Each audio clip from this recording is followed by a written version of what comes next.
What is a catch can? If you clicked on this video, you may be wondering exactly that. Or maybe you already know and are looking to see how I went about installing a pair on my second-gen Ford Raptor. For those who are looking for a brief description, this is for you. For a more in-depth explanation, I have a link in the description and somewhere at the top of the video to someone who is far more knowledgeable than I am to explain this in more detail. A catch can goes in between the PCV of your engine and the intake manifold. Air pressure released from the PCV contains oil particulate, think water vapor in the air but with engine oil instead, and other contaminants that goes back into your engine's intake and makes a giant mess of everything. You don't want this. So a catch can collects all of this junk and allows mostly particulate-free air to flow, keeping things from getting super gross, reducing the risk of expensive maintenance of the engine, thus extending the life of your engine. Now with all that discussed, let's get started. I begin my day in the middle of nowhere and head to get breakfast and a coffee while on my way to the big box store to pick up some supplies I need to build a mounting bracket.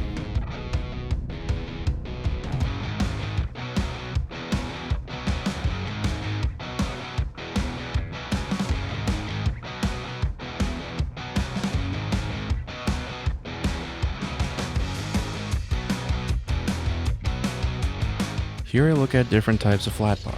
Aluminum would be nice for anti-corrosion and it also looks good, so I decided to go with 1/8 inch thick by 2 inch wide steel flat bar instead that I will end up cutting down to size.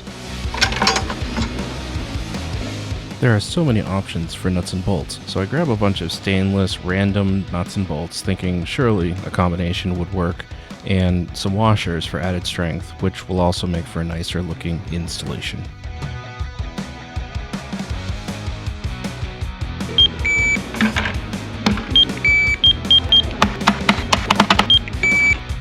Please remove your card.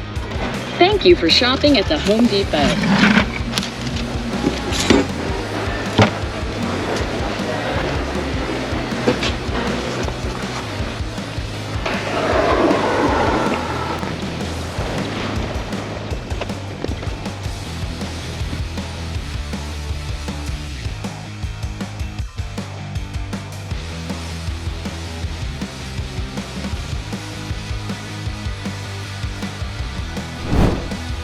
Previously, I explored the engine bay for good mounting locations and decided to go with where most people mount their cans along the side of the battery box. The battery will be in the way, so you will need to remove the battery by loosening the battery terminals with a 10mm socket if you can find it, and an 8mm socket for the clamp. The negative terminal has a small connector for eavesdropping on the electrons. Just unplug it so you have more room to work.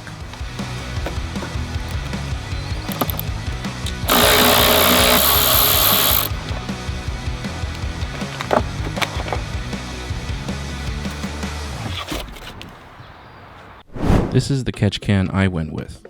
It was less than 30 bucks on Amazon that I bought with my own money, and it comes with everything you see here. The dipstick is a nice touch, so you can check the oil level without needing to unscrew the bottom. It also comes with this kitchen scrubber for washing dishes to act as a baffle, keeping the oil from sloshing about as you drive and send the truck over 50-foot-long jumps or mall crawling through the Starbucks drive-thru. They include a hose, which is useless. Throw it away and get a good one. It also comes with several different fittings and hardware, as this is a universal catch can after all, and some Teflon tape as thread sealer. This is the hose I went with, and it was just over 50 bucks on Amazon. It is 1/2 inch inner diameter to match the existing tubing we are replacing, and 3/4 inch outer diameter. It is fuel grade, so as not to worry about the oil from degrading the rubber. It is fiber woven reinforced, making this a solid choice for tubing in vacuum applications such as this. I read the reviews on this catch can, and some cans come with the quote-unquote baffle threaded onto the lid by a gorilla, making it impossible to unthread even with tools. I was lucky, which is uncommon, and the two cans I had ordered could unthread. Why do I want to do this? Well, the oil particulate in the air that will pass into the can are very small droplets. If you install some of this dish scrubber into the baffle thing, the oil will condense on it and drip down into the can where it will be collected. You just saw me cut off a small amount of shredded metal, making sure all those loose shards are not clinging on for dear life, because those going into the engine would make for a real bad day.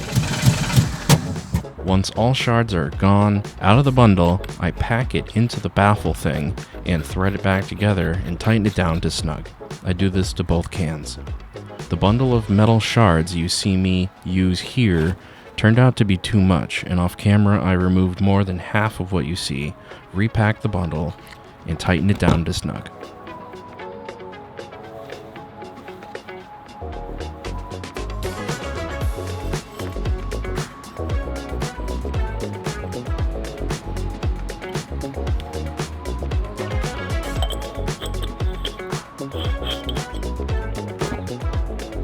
Moving on to the fittings, I chose the fitting that best fits the hose and taped up the fitting threads with Teflon tape to create a good seal, and used the rubber O-rings provided in the kit for extra measure.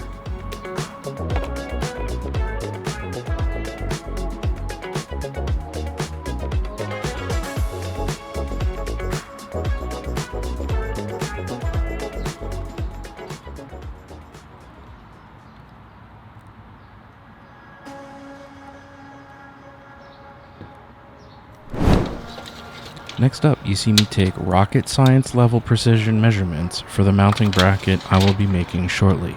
Check out this precision and accuracy.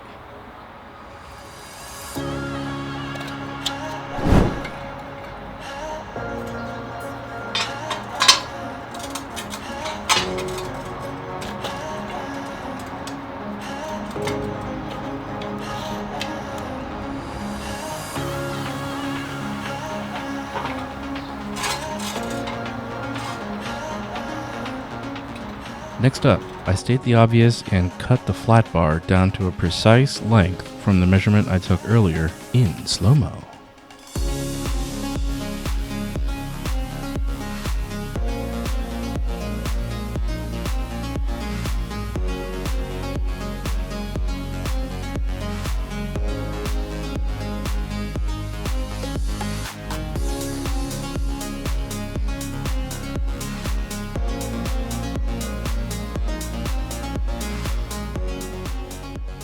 I forgot to take my camera out of high speed, so check out these mouth-watering, palate-pleasing slow-mo shots.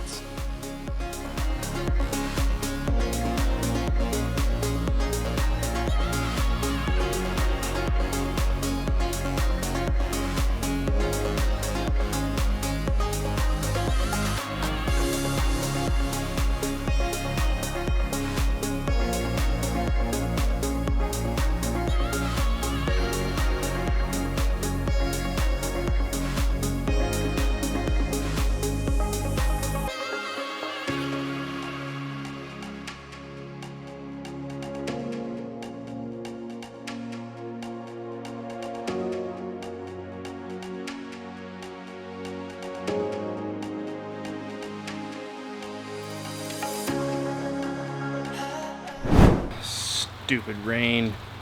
Raining on my parade. What? Alright. Probably gonna have to pick this up tomorrow, maybe? I don't know. I am gonna be running out of time shortly because I have other obligations that I need to go to soon. So probably have to pick this up tomorrow, but for you it's going to be like now. With the brackets cut out and the main holes drilled, I begin to fit them together to ensure everything is kosher, lined up correctly, and peachy.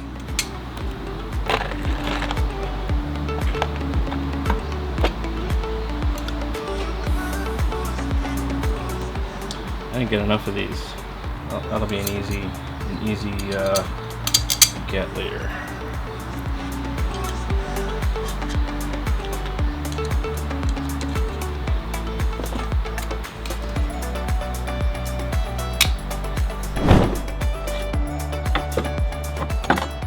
So I just assembled this, and this is basically the look of what we're going for here. Now I'm just trying to figure out the placement. There are some like, it's kind of like waffle. I don't know how else to describe it, but it's got some structural bits over there that when I drill through, I want to make sure that it's going to go through and go through the flat spots, not the spots with the like the waffle stuff. So just sizing it up, and we're probably good somewhere around here. And if I get through the center, basically 1 inch on center, then that should be just fine.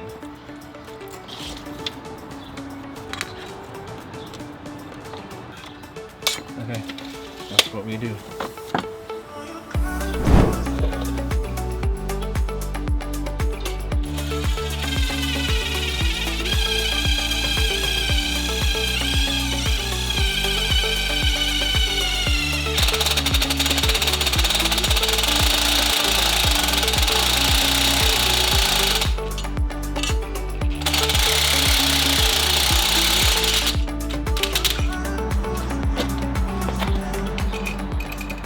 Ah, that went too big.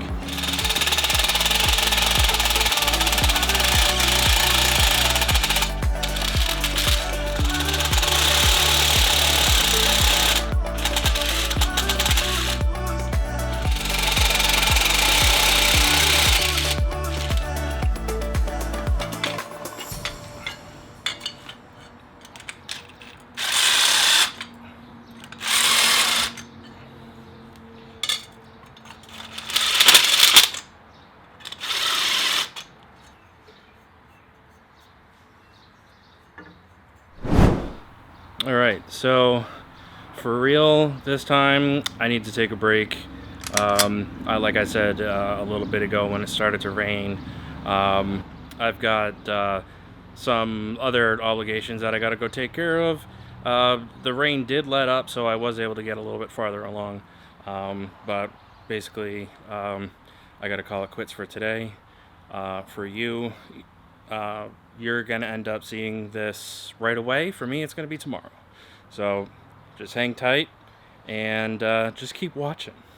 It's good stuff. Later that day, I gave the bars a rub down with acetone to clean off the oils and dirt from being manhandled, and proceed to use a probably 7-year-old can of black spray paint with a wicked janky nozzle for an optimum spray pattern. They got 2 janky coats.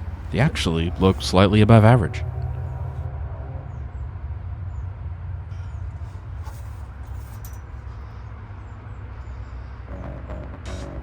the next day, I very quickly assemble the bracket so I can begin mocking up where to drill the holes in the side of the battery box. I should have drilled the holes before spray painting them, but, you know, hindsight is 20/20.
Check out how sweet that hole is.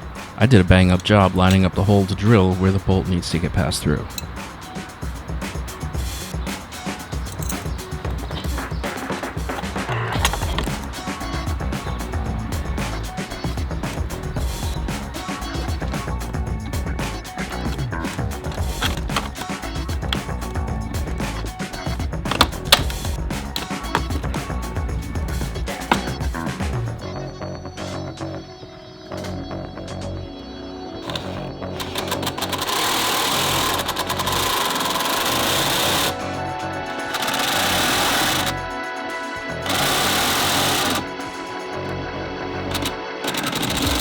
Remember how I said I wanted to try and get the bolts to go like dead nuts through the center?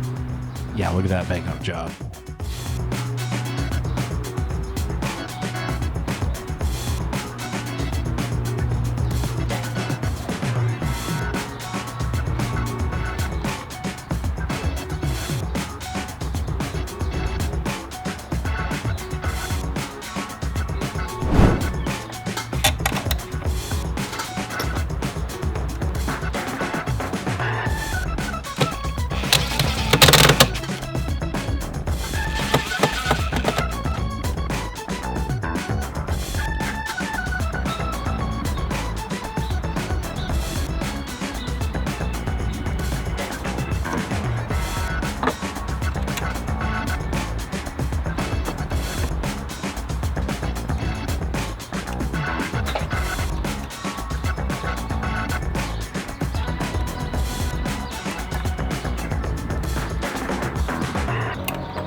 The passenger side PCV is this fella right here.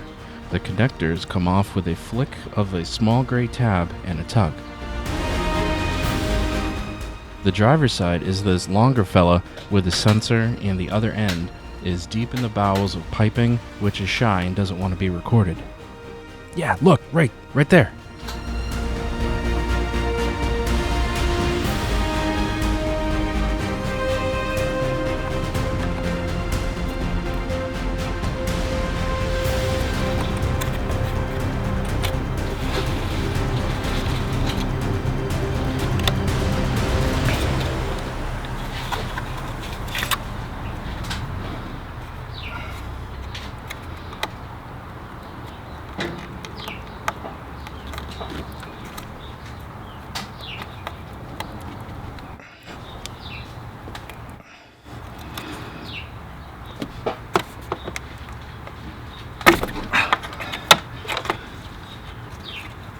I tried to get the camera to focus and show the other end. It just doesn't want to show.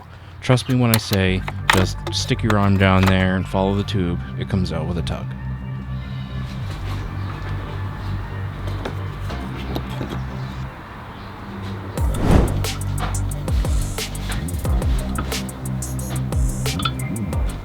I put the tube fitting in the vise and heat it up with a heat gun. It gets hot. The idea here is to soften the tube so the fitting can slide out. That's the theory. Some folks online say that they were able to, but I couldn't even with my gorilla strength.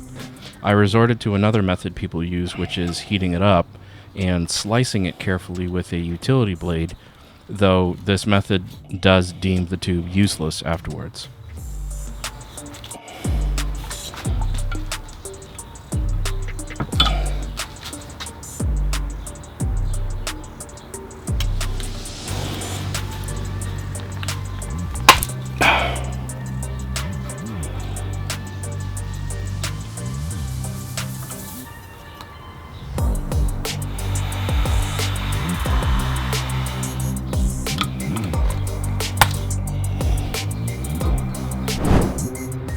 Now I'm at a point where I need to run the hoses with no easy way to know just how long of a hose I need without tangling myself with 20 feet worth. I devised a brilliant plan of using string to give me a rough length of a run I will need.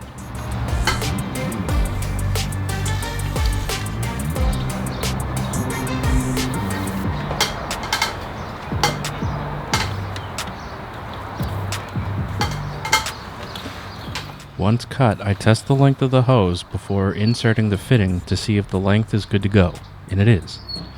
Then off camera, I curse and grunt, trying to get the fitting into the hose. It was definitely not easy. I don't think the fitting end needs hose clamps given how difficult it was to insert it. It ain't coming out.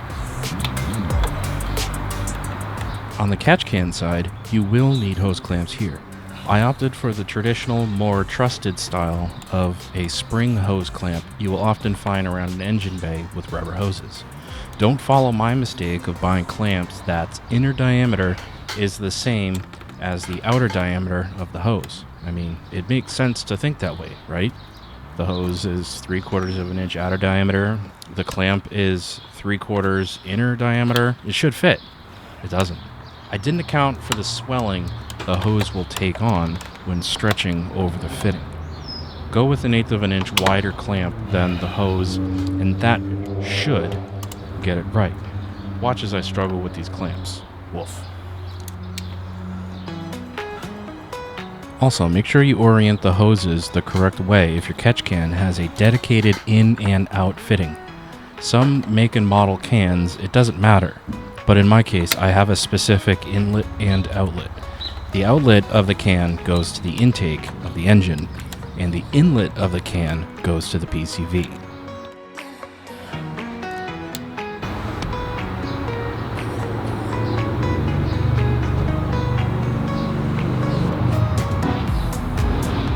If you have made it this far, thank you. Let me know in the comments if you like this style of video editing.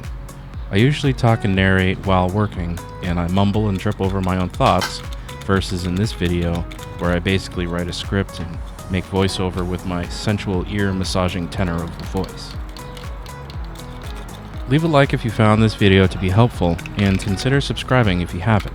Your interactions are free and they go a long way with helping support the channel. Thank you.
there you have it.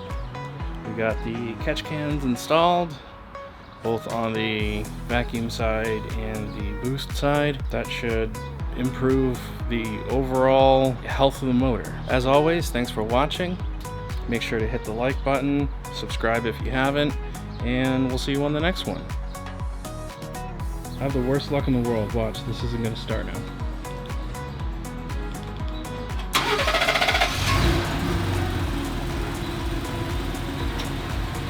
Okay, well it started. That's a good sign. Wonder if I have any codes. Let's go take a look.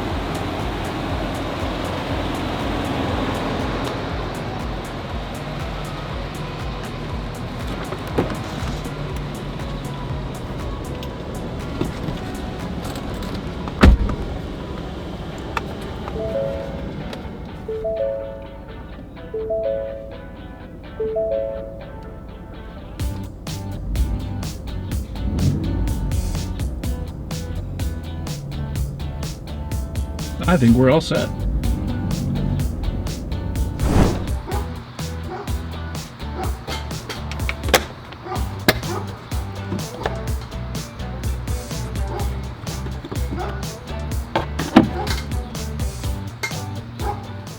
Not too bad.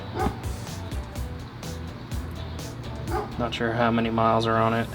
My guess, they probably put a new one in right before I bought it, and I put on maybe 8,000. Ish. Approximately, I don't know.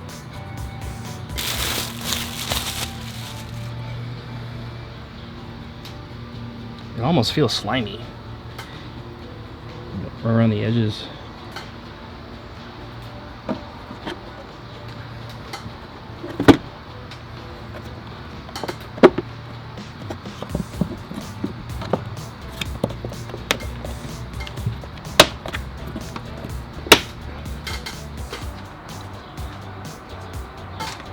Should I leave this off or should I stick it on somewhere?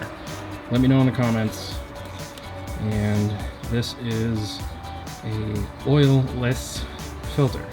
It's not like K&N, so you don't want to oil this. So this should be put somewhere. I might stick it right here, maybe. What do you think? Leave it in the comments. Where should I put these things? Thanks for watching.